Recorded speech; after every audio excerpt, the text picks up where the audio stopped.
We're looking for you as a good fit for the team. More so than the technical knowledge oftentimes, I'm looking for the soft skills that you bring to the team. Are you a good team player? Are you willing to work with others? Can you provide mentorship and leadership to other people, possibly in the future? Welcome to Security Cleared Jobs, Who's Hiring and How, the podcast for cleared professionals looking for new opportunities and career advice. We go behind the scenes with recruiters and hiring managers from leading cleared employers to uncover the information you need to make a smart career move. Get ready for insights from this week's guest and your hosts, Kathleen Smith and Rachel Bozeman. So it's May, and May is Military Appreciation Month. We here at ClearedJobs.Net really want to give a shout out to all of our transitioning military folks, our military spouses, our military children, all who, as a family and as individuals, support our country. So this is Kathleen Smith, the official drum roll. We're back in the studio learning more about what job seekers need to know about finding their new job. But first, a word from my wonderful co-host, Rachel. Well, hello and howdy to all of you out there in podcast land. Today's guest is Matt O'Hara, Red Cyber Program Manager with Valiant. I'm so excited to talk to a Red Teamer. Welcome to the show, Matt. Thank you very much. Happy to be here. You know, with a name like Red Cyber Program Manager, sounds kind of superhero-ish. So I feel like any good superhero needs an origin story. And we want to talk about your origin story. And I understand that you have a pretty inspiring origin story about your path from where you started to where you are today. And the desire to wear, different clothes each day. I'll just tell you a little bit about myself first. So, one, I was born in Korea, and I was actually an orphan for a little while, and then I was adopted into an American family.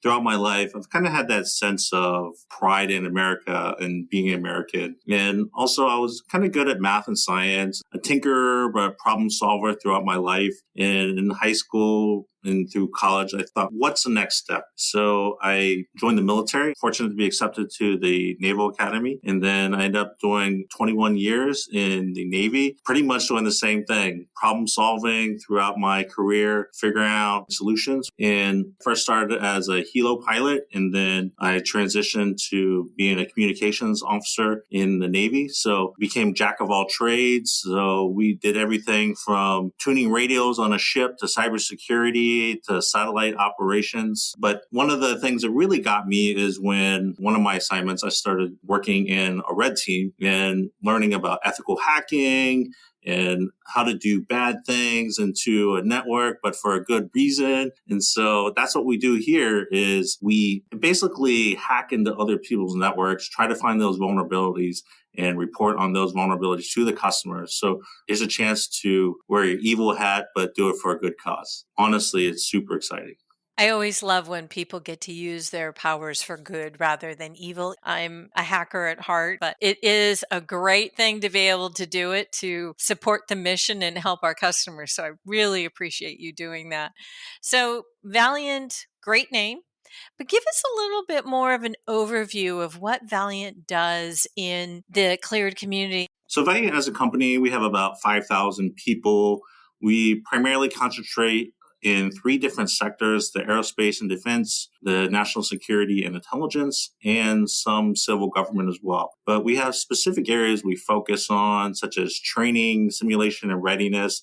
And that's where we do wargaming, things like that, to train our troops to be in those kind of environments. We do linguistic support in our critical mission and language support, and that's a large part of the company that we have. We do logistics and sustainment throughout the world. We do intelligence sector kind of work, and we have global contingency and stability operations for things like humanitarian aid. And then we have facility modernization operations. So specifically, I work in the critical mission area where we do our red cyber work. My program is actually the only cyber contract in the company. So we're delving into kind of new areas and spaces. Very cool. So I know Valiant is hiring a lot of different superheroes with a lot of different cleared skill sets and kind of around the world. So exciting times indeed.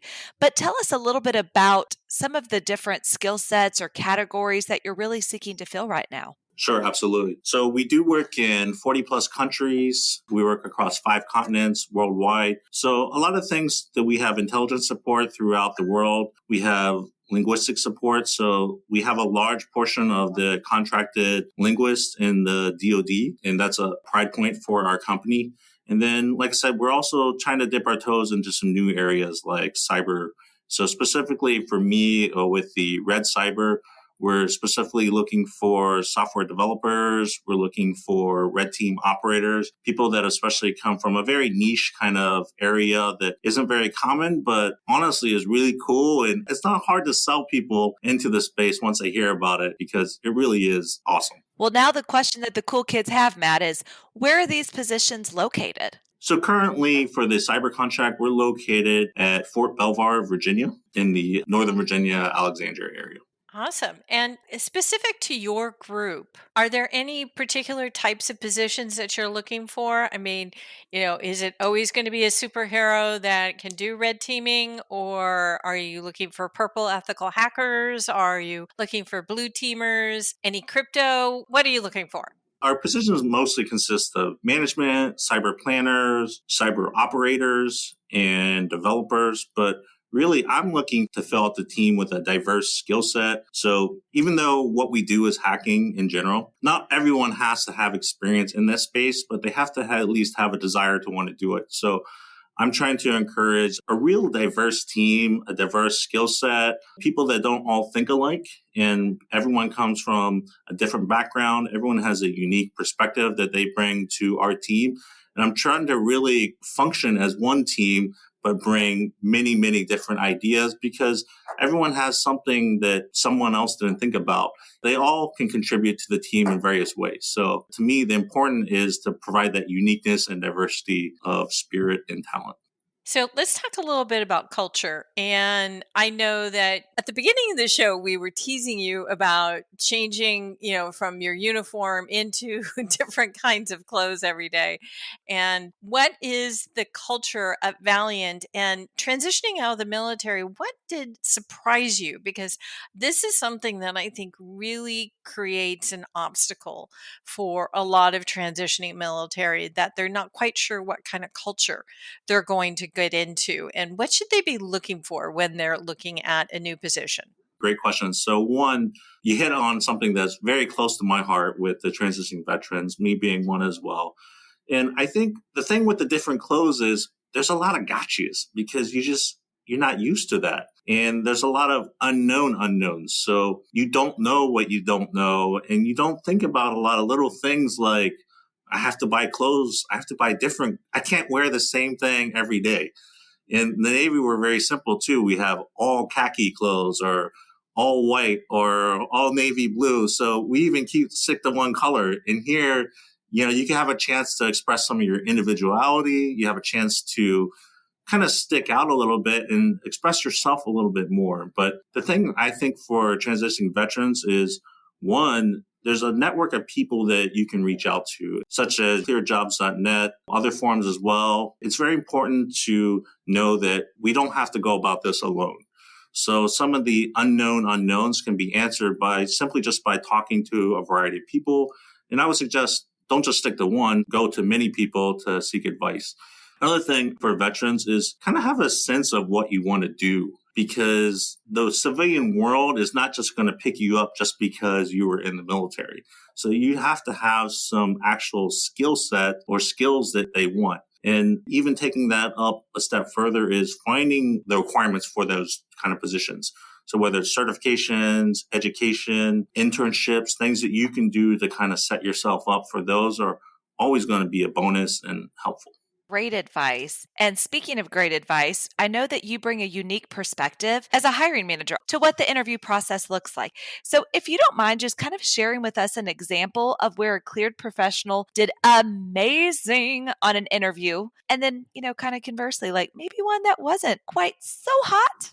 Sure. So one, you hit it on the head. I am a technical program manager. I'm not a recruiter. So often the things that I think of are not the same things that a recruiter would think of and how they go about business. I've done hundreds of interviews, and the ones that stick out to me, the ones that people that have done really well are people that come prepared. So know what job you're applying for. I had one guy that applied for a software exploit developer position, and he was just very smart, very genius. And he just blew me away of everything I asked. He knew more about it, and he was able to expand upon different points. He showed me his passion. He told me a little bit about the company as well, going that few extra steps that not everyone is willing to do. I've had some people that I've come to an interview and they don't even know what our company name is, or they don't know what position they're applying for. So it creates a little bit of awkwardness, but sometimes we can get past that.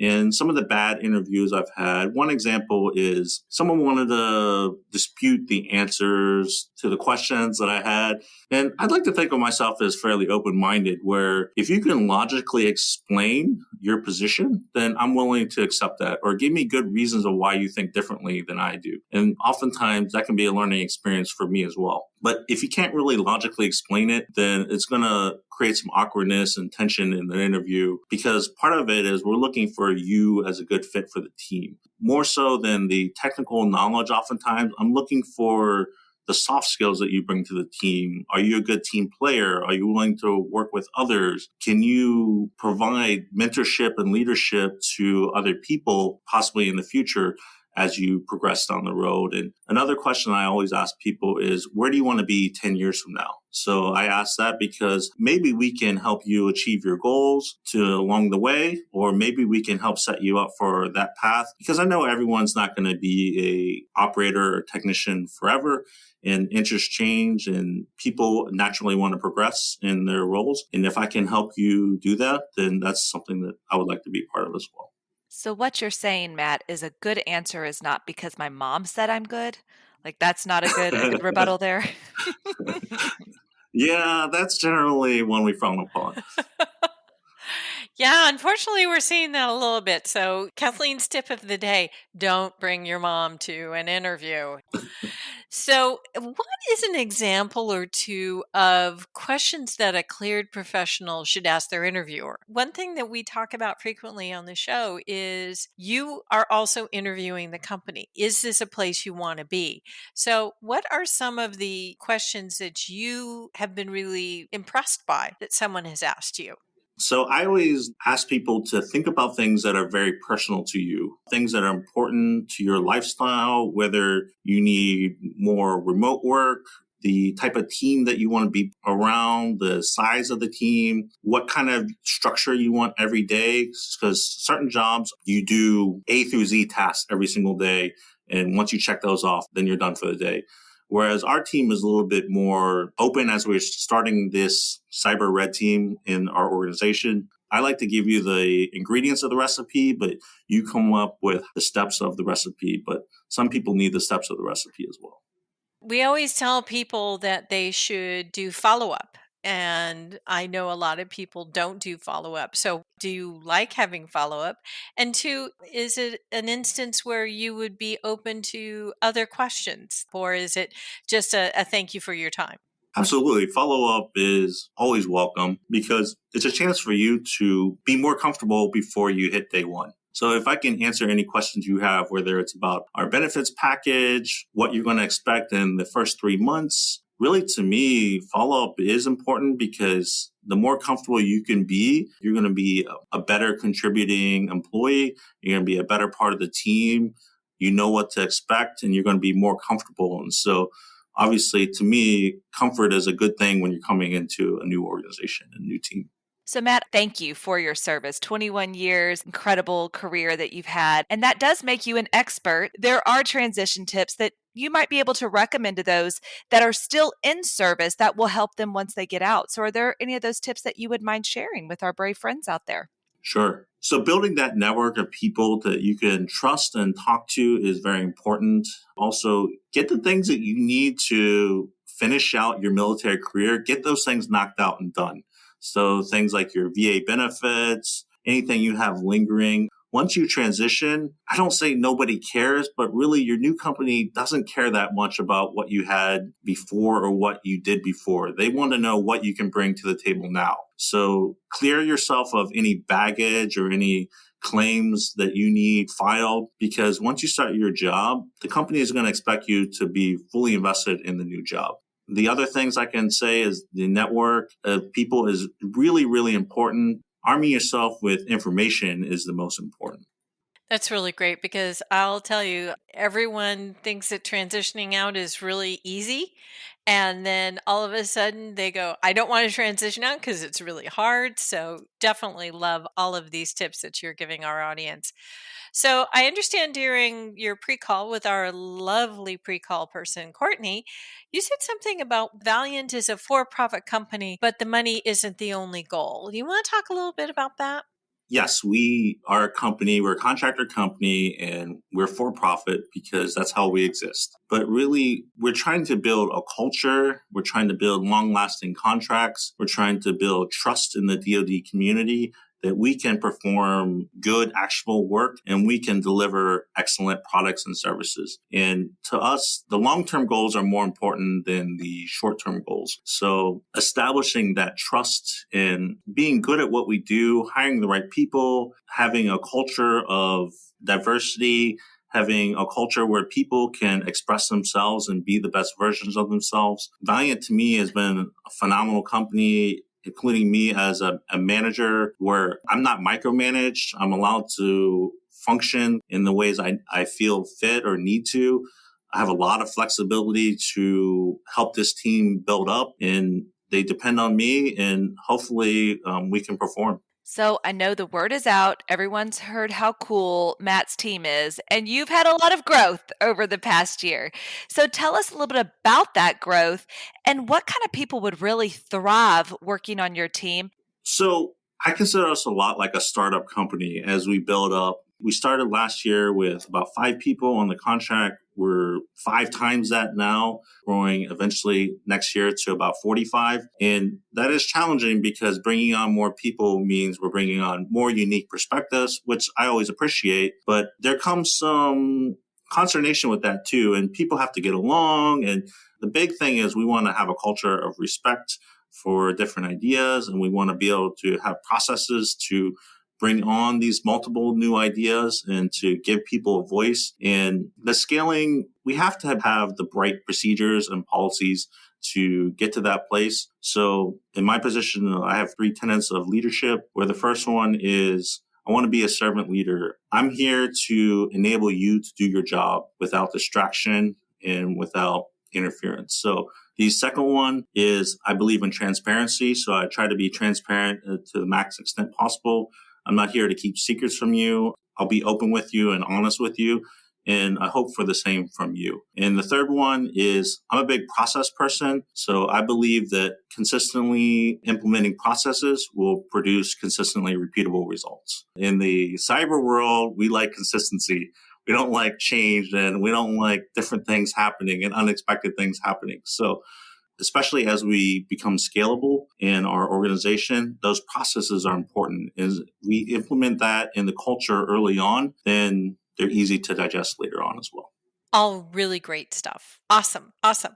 So, Matt, how can our listeners get in touch with you and be part of your team? So we have our careers page on onevaliant.com is the easiest way. My information is available as well. And our recruiter, Kimberly Reynolds, for our specific program is always willing to take on people and talk to them and coach them through. Awesome. So, Matt, thanks so much for putting up with us today. We've really appreciated all your insight on the growing team there at Valiant. No, thank you very much for giving us a chance to spotlight our company a little bit, and enjoyed speaking to you as well. So Matt had some really great interviewing tips today. I think showing your passion and showing that you did the research were really important to me. What did you learn today, Rachel? Well, first of all, that superheroes come in all shapes and sizes and are also worried about their fashion choices. And it is not a good idea to wear the same outfit every day. But in spite of all of that, I did learn some incredible things about Matt and all of the things that they're doing over there. And something that really resonated with me was the commitment that he has to his team. And he kind of compartmentalized that in three major buckets: about being a servant leader, about being a transparent leader, and about being a leader that's focused on processes that will drive results. So for me, I love when a hiring manager is already telling you what it's like to be on their team. So good at you, Matt, for that. That was really great. And here we are at the end of the show. I'm so glad we've had this time together. Anyway, follow us. Come back next week. Goodbye, everyone. Bye, Rachel.